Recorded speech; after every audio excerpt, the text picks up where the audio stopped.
Yan mga idol, at talagang pagkadami mga idol na isda na yan, at talaga naman dikdikan sila mga idol sa ilaw, oh.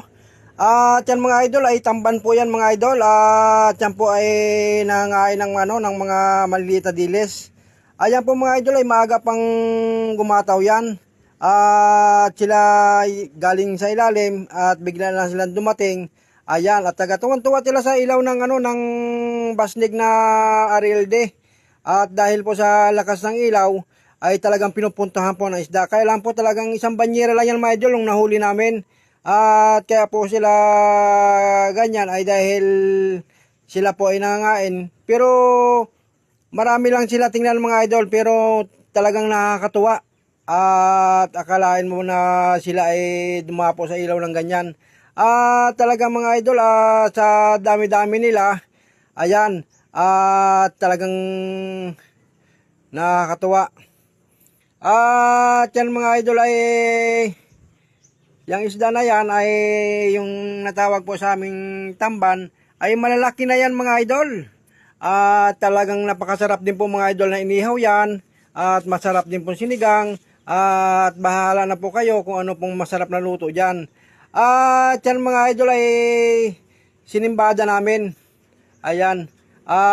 Talaga pong nakakatuwa po. Talagang kahit anong pagtingin po sa tubig at napakalinaw po. Talagang kristal na kristal po ang tubig.